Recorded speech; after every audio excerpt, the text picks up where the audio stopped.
Hi kids, this is Michael McJunkin, and I'm going to tell you, I'm going to read aloud another story, this time not from Frogatoad, but a story like a Veggietales book called The Case of the Lost Temper, A Lesson in Self-Control. And this story is going to be told from Larry the Cucumber's point of view, so I'll probably be speaking in Larry's voice for a bit. So, anyways, here we go. Veggietales, The Case of the Lost Temper, A Lesson in Self-Control. Ladies and gentlemen, the story you are about to read is silly. The names have been changed to protect the serious. It was a crazy day at the police headquarters. Bob the Tomato was jittery and a little bit angry. Maybe he was mad because the masked door slammer was on the loose in the city. Or maybe it was because I had accidentally stapled a burrito to his tie. Whatever. It was our job to stop the masked door slammer. My name is Detective Larry the Cucumber, and my partner is Bob. He carries a badge. I carry a badger. Don't ask why. 10 o'clock a.m. This was it. We got a report of a door slamming in progress, so we leaped into our car and drove straight to 105 Hippity Hop Lane. Bob still seemed angry when he rang the doorbell. Maybe he was upset because the bell didn't work, or maybe it was because he found a taco in his wallet while getting out his badge. I wonder where I put that taco.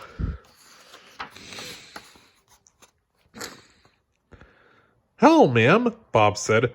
We had a report that someone has been slamming doors in anger? Door slamming, you say, said Mrs. Carrot. I don't know anything about it. Mrs. Carrot was hiding something.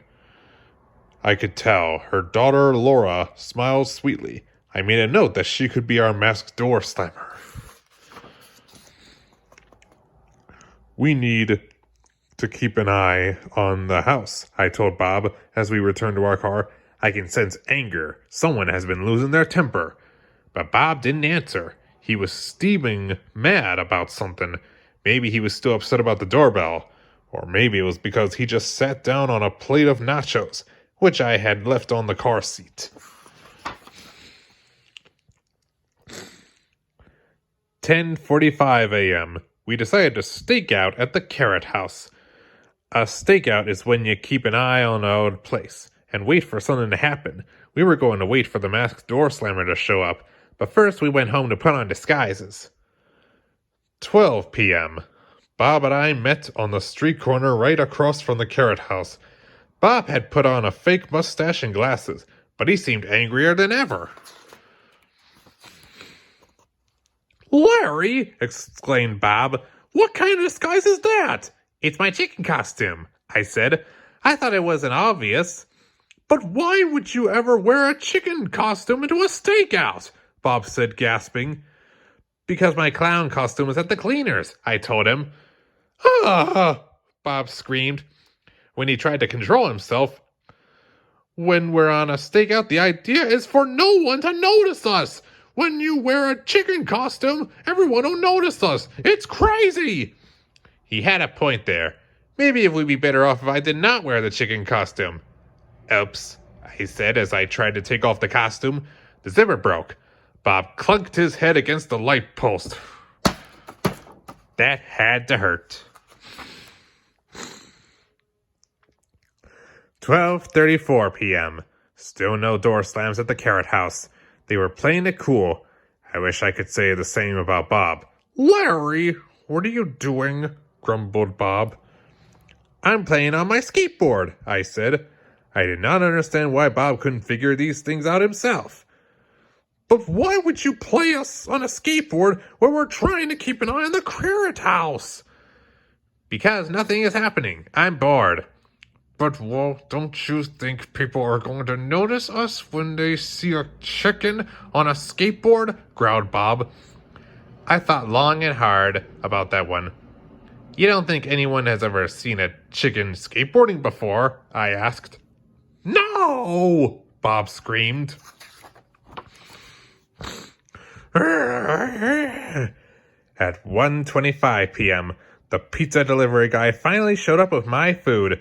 That was when Bob completely lost his temper. He ran around, wild with anger. Bob yelled, but I was not sure what he was trying to say. It was something about how I should not order pizza on a stakeout. When I asked whether I should eat steak on our stakeout, Bob started shouting even louder. Suddenly, a thought came to me. You know, Bob, letting your anger run wild is kind of like letting a crook run wild in the city, I said to him. Crooks hurt people, and so does anger when it gets out of control. All at once, Bob stopped running around.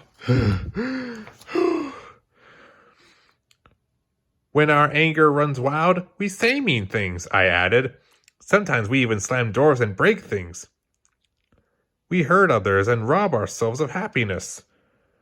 Bob took a deep breath and counted to 10. Maybe you're right, he said. God is slow to anger. I wonder... And that was when it happened. A door slam rang out like a shot. It came from the back of the carrot house. Bob and I dashed across the street, and I pounded on the front door. Laura Carrot was shocked when she opened the door, and we barreled inside. Okay, where is it? I said. Where's what? Asked Laura. The slamming door. There it was again. Oh, that slamming door. I didn't notice it before. I guess it's the wind, said Mrs. Carrot, coming from the kitchen. Laura, how many times do I have to tell you to close the door all the way? Mrs. Carrot was right. The back door was being slammed by the wind. There was no masked door slammer after all. I looked at Bob. Bob looked at me. Then we both burst out laughing. Even Laura, Mrs. Carrot, and my badger joined in the laughter. The case was closed. 2:00 p.m. It was nice to see Bob happy again.